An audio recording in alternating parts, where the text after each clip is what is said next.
Hello दोस्तों, welcome to math GS. दोस्तों, आज के वीडियो में हम लोग परसेंटेज चैप्टर कवर करने जा रहे हैं। परसेंटेज चैप्टर हर एग्ज़ाम का कोर या सेंटर होता है। कोई भी चैप्टर क्यों ना हो, वह परसेंटेज से जोड़कर ही क्वेश्चन पूछता है। इसलिए इस वीडियो में हम लोग परसेंटेज को पूरा कवर करेंगे। इस वीडियो को देखने के बाद परसेंटेज का जो भी क्वेश्चन पूछा जाएगा वह आपसे नहीं छूटेगा। इसलिए इस वीडियो में 70 से भी ज़्यादा हर सेक्टर के एग्जाम के सिलेक्टेड क्वेश्चन है, जिसको हम लोग शॉर्ट मेथड या शॉर्ट ट्रिक से सॉल्व करेंगे।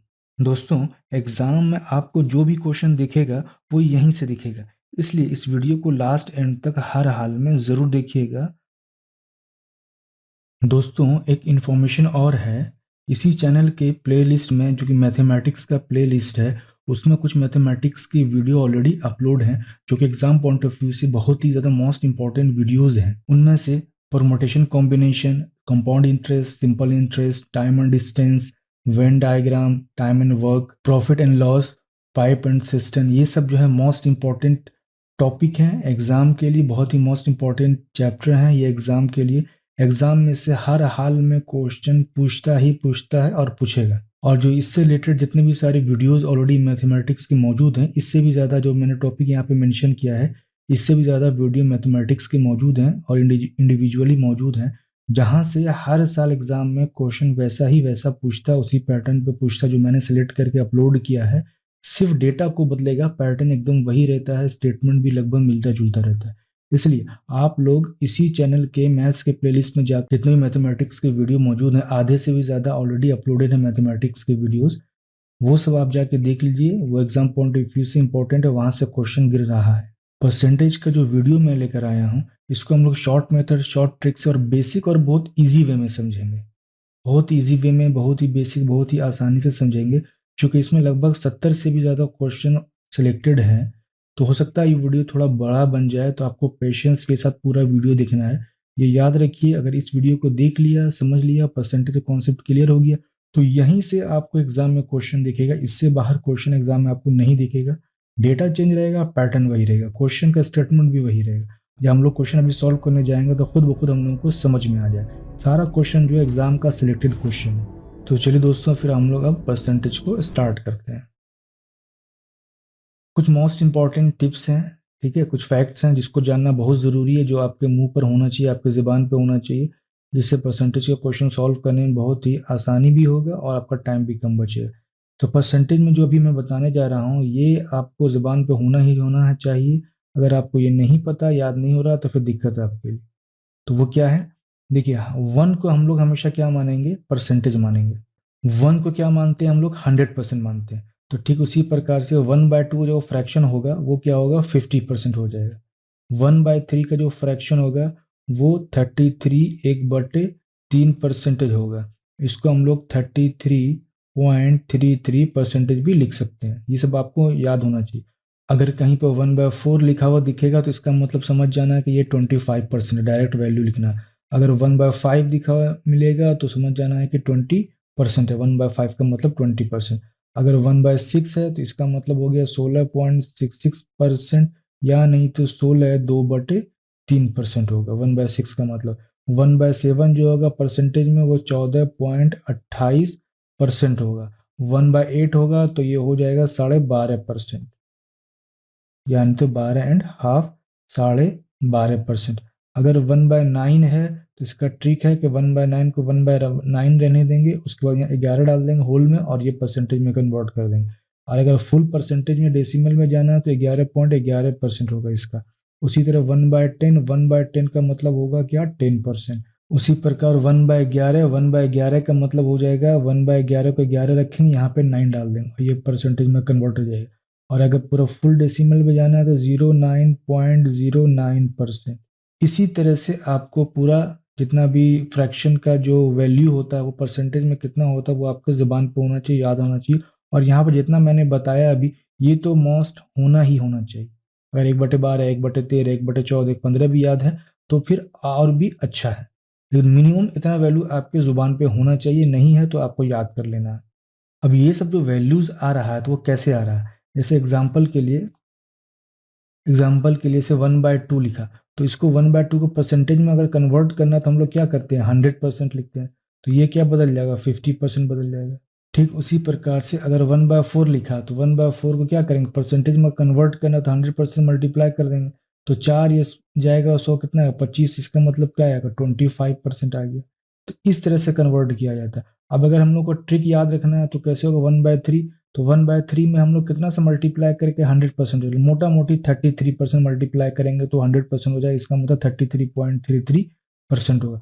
अगर मान लिया 1/4 लिखा हुआ तो 4 का पहाड़ा पढ़ेंगे और 25 तक पढ़ेंगे, 25 चौके 100, इसका मतलब क्या हुआ, 25%, यानी इस दोनों का आपस मल्टीप्लाई करना है। अगर 1/5 दिया हुआ है ना, कितना होगा, 5 का पहाड़ा पढ़ेंगे तो 20 पंचे 100, तो कितना हुआ, 20%, यानी 5 और 20 को मल्टीप्लाई करके 100% पुराना, यानी 100 पुराना। अगर मान लिया 1/6 दिया हुआ तो कितने से मल्टीप्लाई करेंगे, 16 छक्के 96 है ना, लगभग कितना 100% के पास पहुंच रहे, 16 हो गया। और पॉइंट कितना होगा, 6% हो जाएगा। इसलिए कंफ्यूज नहीं होना, भूल भी गए हैं तो टेबल पढ़कर मल्टीप्लाई करके 100% तक पहुंचाएंगे, वही वैल्यू आपका हो जाएगा। अब देखिए, अगर स्टेटमेंट में दिया हुआ हो कि ए इज, है ना, इतना परसेंट या फ्रैक्शन में ज्यादा है बी से, तो बी जो होगा इतना परसेंट या फ्रैक्शन में ए से कम होगा, ये कह रहा है स्टेटमेंट। ठीक है, यानी यहाँ ए है तो यहाँ ए का ए रह गया। अगर यहाँ पे कह रहा है इतना वैल्यू ज्यादा है, ये वैल्यू ज्यादा है, तो इतने से कम हो तो कितने से होगा, ए ऊपर में आ जाएगा, ये ए ऊपर में आ गया, और ये क्या, ए प्लस बी दोनों को जोड़ देंगे, ए प्लस बी को, तो वही वैल्यू हो जाएगा। अभी हम लोग देखेंगे कैसे होगा। तो पहले यहाँ पे समझ लेते हैं, अगर मैं इसको इस तरह से कन्वर्ट करूँ, तो कोई भी फ्रैक्शन जैसे ए बाई बी, ये ए है और ये बी है, तो यहाँ पे क्या है, 1a हो गया और n क्या हो गया, b। अगर 1/n से कोई भी वैल्यू इंक्रीज कर रही है, क्वेश्चन कहेगा यही चीज कि कितनी से फिर वो डिक्रीज करेगी या कम होगी, तो 1/n+1 से वो वैल्यू घट जाएगी। क्लियर है। अभी यहाँ पे सिर्फ समझना, आगे क्वेश्चन आएगा तो अपने आप कॉन्सेप्ट क्लियर हो जाएगा। यही चीज यहाँ पे उल्टा हो गया कि अगर ए की वैल्यू इतने से घट रही है ना, क्या कर रहा, घट रही है, तो क्या होगा कि बी से क्या होगा, वो कितनी वैल्यू बढ़ेगी, तो बी जो है वो कितने वैल्यू बढ़ेगी ए से, ये क्वेश्चन कह रहा है। इसमें समझ ले रहे हैं, यहाँ पर क्वेश्चन कह रहा है कि अगर ए जो है बी से इतना फ्रैक्शन जो है कम है, तो बी क्या होगा, बी जो होगा ए से कितना फ्रैक्शन ज्यादा होगा, कितना परसेंटेज ज्यादा होगा, ये कह रहा है। इसको अगर इन शॉर्ट में अगर समझें, कह रहा है कि 1/n से कोई वैल्यू गिर रही है या घट रही है, कम हो रही है परसेंटेज में, तो फिर वो वैल्यू कितने से बढ़ेगी उसके अपोजिट में, तो 1/n-1 से वो क्या बढ़ जाएगी, है ना। अब यहाँ पे समझना है, ये 1 से क्या हो रहा है, 1 से वैल्यू बढ़ रहा है ना, इसलिए n+1 जोड़ दिया, इसलिए वैल्यू बढ़ा। अब यहाँ पे समझना क्या हो रहा है कि 1 से वैल्यू घट रहा है, तो क्या होगा, उतने में ही फिर n-1 घटा देंगे, इसलिए ये बढ़ जाएगा। ये क्लियर है। यहाँ से भी हम लोग आगे बढ़ेंगे, अभी और समझ में आ जाए। अभी सिर्फ थोड़ा सा यहाँ पे ओवरव्यू ले रहे हैं, जान रहे हैं, समझ रहे हैं। जब आगे हम लोग सॉल्व करेंगे तो सब क्लियर हो जाए। आगे अगर चीज मैं यहाँ नहीं बताऊंगा, आगे मैं डायरेक्ट बताऊंगा तो फिर कंफ्यूजन हो जाएगा। यहाँ पर आपको एटलीस्ट समझ में आ रहा है, ये चीज है, ये चीज ऐसे ऐसे हो रहा है, लेकिन इसका यूटिलाइज कैसे करना, यूज कैसे करना, वो आगे आपको दिख जाएगा। अब एग्जाम्पल एक छोटा सा मैं ले लेता हूँ। अगर मान लिया क्वेश्चन कह दिया कि ए जो है 20% क्या हो रहा है, इंक्रीज कर रहा है, किससे, बी से, तब बी जो होगा कितना परसेंट डिक्रीज करेगा ए से, ये क्वेश्चन अगर कह रहा है। तो अगर ए 20% इंक्रीज कर रहा है, तो 20% इंक्रीज कर रहा है तो फ्रैक्शन में लेकर चल जाएंगे, 20% का मतलब 1/5, और 1/5 से इंक्रीज कर रहा है तो ये कितना इंक्रीज कर रहा है, तो क्या करेंगे, 5+1 से क्या होगा, डिक्रीज होगा। और 1/5+1 का मतलब क्या, 1/6, 1/6 का मतलब कितना होता है, 16.66%, यानी 16.66% से क्या होगा, डिक्रीज करेगा। तो यहाँ क्या कर रहा है, 1 इंक्रीज कर रहा है, इसलिए क्या होगा, 1/n+1, 5+1 से क्या होगा, डिक्रीज होगा। ठीक यहाँ पे उलट, अब यहाँ पे कह रहा है कि ए जो है ना, मान लिया कि 20% से क्या कर रहा है, डिक्रीज कर रहा है, इससे, बी से, तब क्या होगा कि बी जो होगा कितना परसेंट से वो इंक्रीज करेगा, या कितना परसेंट ए से ज्यादा होगा, यही कह रहा है। तो अगर 20% से डिक्रीज कर रहा है तो 20% का मतलब क्या हो, 1/5, तो 1/5 से क्या कर रहा है, डिक्रीज कर रहा है, तो डिक्रीज कर रहा है तो कितने से डिक्रीज कर रहा है, एक से घट रहा है, तो एक घटा देंगे किसमें, 5 में, और ऊपर में एक का एक हो जाएगा, तो 1/5 - 1 का मतलब 1/4, और 1/4 का मतलब हो गया कितना, 25%, 25 चौके 100, तो 25%, तो 25% से इंक्रीज करेगा। कहने का मतलब है कि अगर ए 20% से डिक्रीज कर रहा है, ठीक है, इसका मतलब बी जो होगा वो 25% से इंक्रीज करेगा। इतना से मैंने एग्जांपल देकर समझा दिया, आगे अभी और समझेंगे। यहाँ पे एक चीज समझना है, अगर प्राइस दिया हुआ है तो प्राइस जो होता है इनवर्सली प्रोपोर्शनल होता है कंजप्शन के। ठीक है, तो अब कंजप्शन क्या है, कंजप्शन का मतलब जो हम लोग खपत करते हैं, तो खपत किस में करेंगे, केजी में करेंगे, या नहीं तो फिर किस में करेंगे, लीटर में करेंगे। मतलब कोई भी चीज़ कंज्यूम कर रहे हैं तो केजी में, जैसे चावल कंज्यूम कर रहे हैं, चावल खा रहे हैं, चीनी खा रहे हैं, दाल खा रहे हैं, तो किस में खरीदते हैं? केजी में खरीदते हैं। उसी तरह अगर दूध है, जूस है, और उसको खरीदते हैं तो किस में खरीदते हैं? तो लीटर में। तो इसका मतलब क्या हुआ? ये जो होगा प्राइस के इन्वर्सली प्रोपोर्शनल होगा। कहने का मतलब ये है कि अगर अगर प्राइस जो है बढ़ रहा है, ठीक है, तो इसका मतलब कंजप्शन को घटाना पड़ेगा, यानी कि कंजप्शन को घटाना, कंजप्शन को घटाना। और अगर प्राइस जो है, प्राइस किसी वस्तु की जो प्राइस है वो घट रही है, इसका मतलब हम लोग कंजप्शन बढ़ा सकते हैं, यानी कि अगर दाम कम है तो हम लोग क्या करेंगे? सामान ज़्यादा खरीद सकते हैं। तो इसका मतलब क्या हुआ? प्राइस इन्वर्सली प्रोपोर्शनल हो गया। सपोज एग्जाम्पल के लिए मान लिया कोई भी वस्तु का जो प्राइस है, ठीक है, पहले मान लिया 100 रुपया था, ठीक है, अब क्या कह रहा है कि उसका दाम बढ़ गया, कितना? 10% उसका प्राइस इंक्रीज कर गया, तो अब उसका दाम कितना हो गया? 110 रुपया हो गया। तो ये केजी में क्या होगा? केजी में इसकी वैल्यू क्या हो जाएगी? तो ये दिया हुआ कितना? 100:110, ये रुपीज में दिया हुआ। तो अगर केजी में कन्वर्ट करेंगे इसको तो क्या होगा? इन्वर्सली है, तो ये जो 110 है ये इधर आ जाएगा, ठीक, और ये 100 आ जाएगा, इधर आ जाएगा। इसका मतलब हुआ कि 100 रुपये में पहले हम लोग 110 केजी खरीद रहे थे, और अब 110 रुपये में हम लोग कितना करें? 100 केजी खरीद रहे हैं। ऐसा क्यों हो गया? दाम बढ़ गया है ना। तो पहले 110 केजी खरीद रहे थे, अब कितना खरीद रहे हैं? सिर्फ 100 केजी। इसका मतलब हुआ कि दाम बढ़ने की वजह से हम लोग को क्या करना पड़ा? खपत कम करना पड़ा। बेसिकली यहाँ पे ये मतलब आ रहा है, इसको समझना, क्योंकि इसका आगे यूज होगा। तो क्वेश्चन जब आएगा तो वहां पर मैं और भी अच्छे से क्लियर कर दूंगा कि क्या है। फिर से एक बार इसको थोड़ा समझ लेते हैं। कोई भी चीज़ 100 रुपया है, ठीक है, दाम बढ़ गया तो अब हो गया 10% दाम बढ़ गया, तो इसका मतलब वो अब 110 रुपया पहुंच गया। यानी कि कोई भी चीज़ हम लोग 100 रुपये में पहले खरीद रहे थे, अब 100 रुपये में ना खरीद के हम लोग को 110 रुपये में खरीदना पड़ रहा है। तो ये प्राइस हो गया, ठीक है। लेकिन कंजप्शन को अगर देखें, खपत को देखें, ठीक है, ये खपत है। अगर खपत निकालना हो तो क्या करेंगे? जस्ट इन्वर्सली इन्वर्स कर देंगे। क्यों करेंगे? देखिए यहाँ पे मैंने बता दिया, प्राइस जो इन्वर्सली प्रोपोर्शनल होता है कंजप्शन के या खपत के, है ना। ये क्या खपत है, इसको कंजप्शन मतलब खपत है। तो क्या करें? उल्टा देंगे। इसका मतलब ये हो गया कि 110 केजी हो जाएगा, और इधर क्या हो जाएगा? 100 केजी हो जाएगा। इसका मतलब पहले हम लोग 100 रुपये में 110 केजी खरीद रहे थे, अब दाम बढ़ गया 110 रुपया। तो 100 रुपया पहले हम लोग खर्च कर रहे थे, अब हम लोग को खर्च करना पड़ रहा है 110 रुपया, और 110 में हम लोग 100 ही केजी खरीद पाएंगे, क्योंकि दाम बढ़ गया।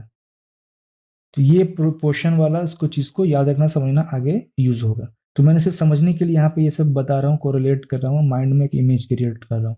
आगे फिर हम लोग क्वेश्चन सॉल्व करेंगे, सब कुछ क्लियर होता जाएगा। अभी सिर्फ जो बता रहा हूँ उसको समझना है, माइंड में सेट करना है कि मैं क्या बता रहा हूँ। अब ये सब कैसे यूज होगा, तो जब आगे क्वेश्चन आएगा सब कुछ क्लियर हो जाएगा। अभी यहाँ पे बोर नहीं होना है। अब देखिए स्टेटमेंट दिया हुआ, तो स्टेटमेंट का मतलब क्या होता है? बहुत सारे लोगों का यहाँ पे कंफ्यूजन होता है कि कौन सा स्टेटमेंट का क्या मतलब, कैसे। देखिए ये जो दो स्टेटमेंट यहाँ पे बहुत ही ज्यादा कंफ्यूज करता है ना। वो क्या है कि अगर क्वेश्चन में a = 69 दिया हुआ है, b = 23 दिया हुआ है, अब क्वेश्चन कहेगा कि a जो है b का कितना प्रतिशत है, यानी कि a जो है b का कितना प्रतिशत है। तो a जो है b का कितना प्रतिशत है, ये क्वेश्चन कह रहा है। और प्रतिशत निकालना तो किससे मल्टीप्लाई कर देंगे? तो 100% से कर देंगे। अब इस स्टेटमेंट में क्या कह रहा है कि b जो है a का कितना प्रतिशत, यानी b जो है a का कितना प्रतिशत है। b किसका? a का, तो a नीचे आ जाएगा a का। अब प्रतिशत में कह रहा है तो मल्टीप्लाई कर देंगे 100%, निकल जाएगा कि b a का कितना प्रतिशत है। अब यहाँ पे बहुत ज्यादा मोस्ट इंपॉर्टेंट है, क्वेश्चन कह रहा है कि a जो है b से कितना प्रतिशत बड़ा है। तो पहले पकड़ लेते हैं कि a b से कितना बड़ा, ये निकालना होगा। a b से कितना बड़ा, देखिए यहाँ पे बड़ा पकड़ना है, और यहाँ पे सिर्फ प्रतिशत दिया हुआ है, यहाँ पे बड़ा है छोटा नहीं दिया हुआ। यहाँ पे बड़ा दिया हुआ और यहाँ प्रतिशत भी दिया हुआ, यहाँ पे सिर्फ और सिर्फ प्रतिशत, यहाँ भी सिर्फ और सिर्फ प्रतिशत दिया हुआ। तो अब क्वेश्चन में कह रहा है कि ए बी से कितना प्रतिशत बड़ा है, ये स्टेटमेंट दिया हुआ। तो इस स्टेटमेंट को तोड़ेंगे कैसे? तो पहले पकड़ लेंगे कि ए बी से कितना बड़ा है। तो ए बी से कितना बड़ा, जब दोनों को आपस में घटाएंगे तभी पता चलेगा। इसका मतलब दोनों का डिफरेंट, जो भी डिफरेंस आएगा वही, जो भी बड़ा होगा उसको उसमें से घटाएंगे, बड़े को छोटे में घटाएंगे, तो जो भी वैल्यू आएगा वो ए माइनस बी होगा, है ना, तभी पता चलेगा बड़ा है या छोटा है। अब कह रहा है किससे? तो कह रहा है बी से, तो डिवाइड कर दिया बी से। अब कह रहा है कि प्रतिशत में निकालना, तो मल्टीप्लाई कर दिया 100% से। तो इस स्टेटमेंट का ये फॉर्मूला बन रहा है। अब नीचे वाले में आ जाते हैं, यहाँ कह रहा है कि बी जो है ए से कितना प्रतिशत कम या छोटा है, इससे ए से। तो पहले पकड़ लेते हैं क्या कि कम या छोटा है ना। तो क्या, तो कौन किससे कम या छोटा है? कह रहा है कि बी जो है ए से कितना छोटा है, बी। इसका मतलब फिर मान ली सपोज a माइनस बी दोनों का डिफरेंस ले लिया, अब जो भी डिफरेंस आ रहा है दोनों का, जो भी होगा पॉजिटिव होगा, जो भी बड़ा होगा है ना, बड़े में छोटे को घटाएंगे, ठीक है। उसके बाद अब क्या कह रहा है कि बी जो ए से कह रहा है, किससे कह रहा है, ए से, ए कह रहा है तो ए डिवाइड कर दिया। अब प्रतिशत निकालना तो मल्टीप्लाई कर देंगे किससे, 100%। ये कॉन्सेप्ट क्लियर हो गया। अब एग्जांपल ले लेते हैं यहाँ पे जो दिया हुआ है ना, ए बराबर 69, बी बराबर 23। तो ए कितना दिया हुआ 69, बी कितना दिया हुआ 23। इसको काटेंगे, 23 दिया कितना हुआ, 3 3 9 3 2 6, तो 23 दिया 69। इसका मतलब आ रहा 3। एक का मतलब होता है 100%, मैंने पीछे बताया एक का मतलब होता है 100%। तो या तो आप 100% मल्टीप्लाई कर दीजिए, है ना, आपके पास ये ऑप्शन, तो ये नहीं लेकर नहीं चलना है, क्योंकि इससे एग्जाम में टाइम का कंजप्शन होगा, टाइम बर्बाद होगा। तो एक का मतलब होता है 100%, तो 3 का मतलब कितना हो गया, ऑब्वियसली 300%। आंसर क्या हो जाएगा, ए बी का कितना प्रतिशत, 300%। अब यहाँ आ जाते हैं, यहाँ कह रहा है क्या, बी पहले है, बी दिया हुआ मेरा कितना 23, और ए कितना दिया हुआ 69। तो 23 एकन 23 और 23 दिया 69, तो डायरेक्टली आया कितना 1/3। अब 1/3 को 100 से मल्टीप्लाई करेंगे, उसके बाद घाटेंगे, तो आंसर जो भी आएगा वही होगा। लेकिन वो नहीं करना, इससे पहले मैंने बताया कि 1/3 का मतलब क्या होता है, 1/3 का मतलब होता है 33 1/3%, डायरेक्ट आंसर पुट करना है। यानी तो फिर आप 1/3 को 100% मल्टीप्लाई किए, जो आंसर होगा वही हो जाएगा, तो टाइम वेस्ट करना तो कीजिए। अब यहाँ पे क्या है, a minus b by b दिया हुआ, दोनों घटाना, तो 69 और 23 को घटाएंगे तो कितना आएगा 46 आएगा। 46 आएगा, बी कितना दिया हुआ 23 दिया हुआ, ठीक। अब काटेंगे तो 23 दूनी कितना 46, तो कितना आया दो, दो का मतलब कितना होता है, एक का मतलब 100%, तो दो का मतलब कितना हुआ 200%।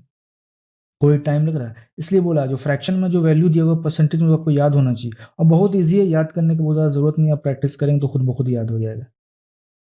अब इस पे आ जाते हैं, इधर कितना ए माइनस बी 46, और ए कितना दिया हुआ, ए दिया हुआ कितना 69। तो अब काटेंगे 23 दूनी कितना 46, और 23 दिया 69, तो फाइनली आया कितना 2/3। 2/3 में क्या है, 2 गुना 1/3 है। इसको एक बार मैं लिख देता हूँ यहाँ पर, आगे मैं लिखूंगा नहीं, 2/3 को डायरेक्ट कैलकुलेट करूंगा। तो 2 गुना 1/3 है, तो दो हो गया, और 1/3 का मतलब कितना हुआ 33.3%। इसको आगे मल्टीप्लाई करें कितना हुआ 60.66%, तो डायरेक्ट आंसर आ गया। नहीं तो फिर क्या करना होगा, 2/3 लिखा हुआ, इसको 100% से मल्टीप्लाई कीजिए, 100 मल्टीप्लाई करेंगे, काट छांट करेंगे तो कितना है 60.66%। तो ये करना नहीं है आपको।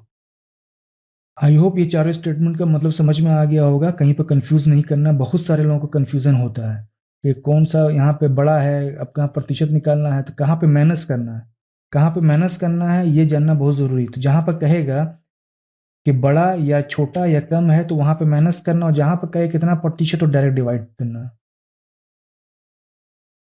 अब सबसे मोस्ट इंपॉर्टेंट फॉर्मूला आया है, यानी परसेंटेज का जो कोर फॉर्मूला यही है, ठीक है, इसको याद रखना हर हाल में। ये बहुत इजी है, समझने के लिए भी बहुत इजी है, तुरंत हो जाएगा, समझ में आ जाएगा। लेकिन मैं इसको तोड़कर समझाऊंगा, तोड़कर समझाने से लगेगा लेंदी है, लेकिन जब क्वेश्चन सॉल्व करेंगे तो कुछ नहीं, बच्चे वाला चीज हो जाएगा। इसलिए यहाँ पे पेशेंस के साथ समझना है। ये ए गुना बी का फॉर्मूला, ये कितने आर्टिकल्स के लिए यूज होगा, 2 आर्टिकल्स के लिए यूज होगा, ठीक है। 2 से फिर 3 भी यूज कर सकते हैं, 2 से 4 भी यूज कर सकते हैं, तो मिनिमम 2 आर्टिकल्स के लिए यूज होगा। तो आगे देखेंगे कैसे होगा। तो याद रखना है कि नेट चेंज इन परसेंटेज में, यानी इक्वालेंट परसेंटेज निकालना हो, नेट चेंज निकालना हो परसेंटेज में, तो a plus b plus a b by 100, ये फॉर्मूला हम लोग यूज करेंगे। अब इस फॉर्मूले में ये प्लस प्लस है, तो ये क्या है, कैसे चेंज होगा, प्लस से माइनस, माइनस से प्लस कैसे चेंज होगा, वो यहाँ पे एक बार समझ लेते हैं, ठीक है। समझने में अभी मैं बताऊंगा तो समझने में थोड़ा टफ लगेगा, लेकिन जैसे क्वेश्चन सॉल्व करेंगे तो कुछ भी टफ नहीं लगेगा, एकदम बच्चे वाला हो जाएगा। तो पहले समझ लेते हैं थोड़ा सा, है ना। पहला केस ले लेते हैं हम लोग, है ना। अगर मान लिया क्वेश्चन में कहेगा कि ए जो है 10% से इंक्रीज कर रहा है, फिर कहेगा बी जो है 20% से इंक्रीज कर रहा, बढ़ रहा है, या लाभ हो रहा है, 10% से लाभ हो रहा है, या 10% से वैल्यू अधिक बढ़ रही है ना।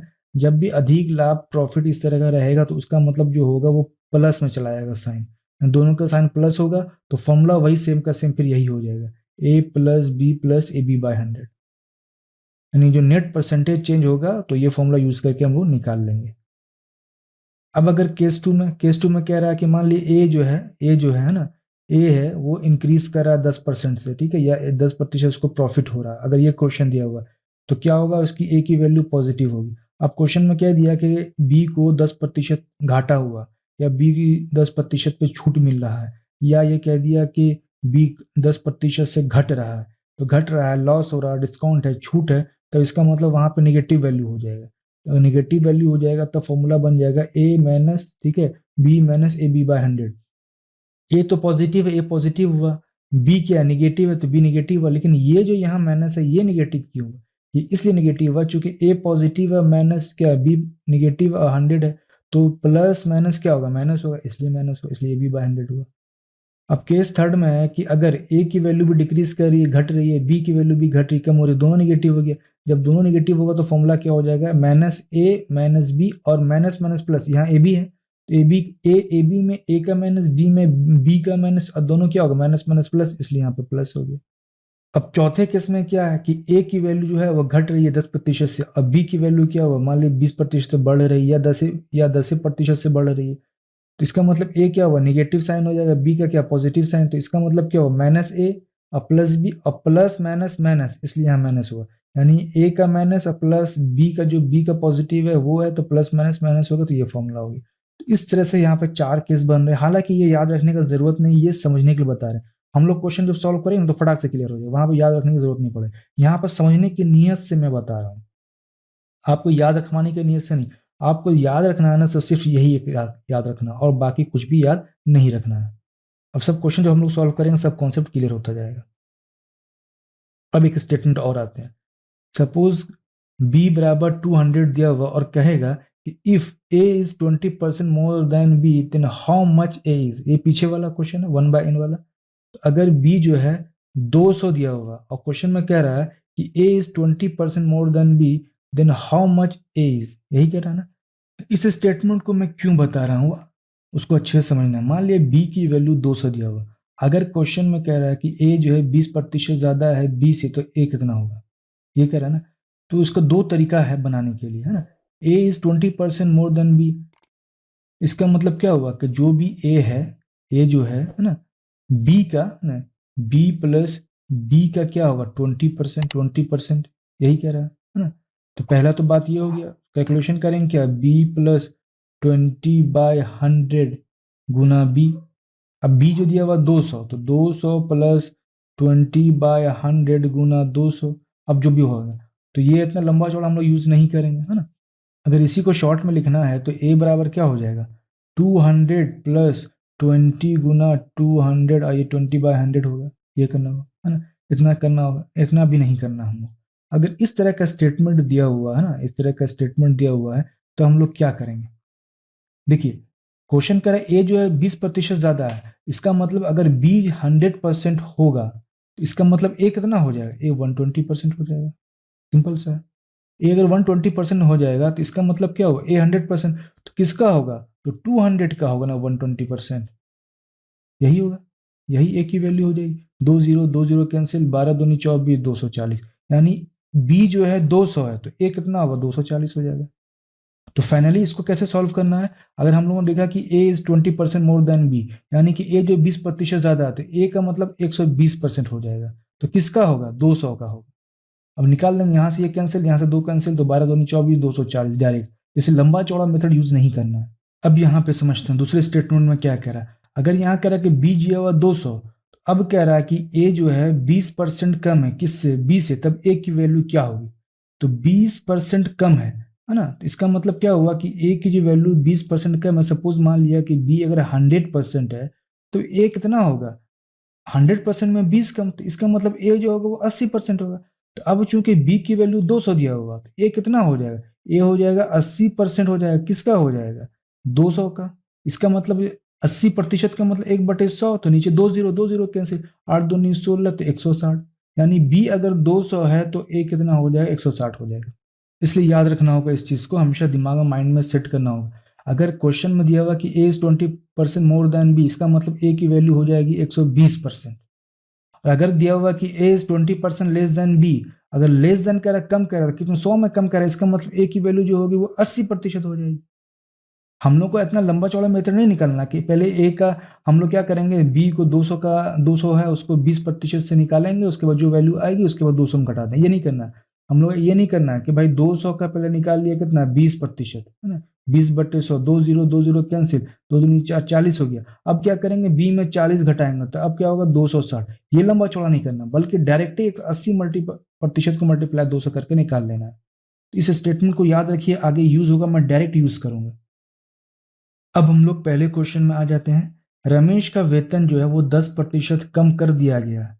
उसके बाद कम किए गए वेतन का 10%। दोस्तों, वीडियो बड़ा हो जाने के कारण वीडियो को पार्ट वाइज कर दिया गया है।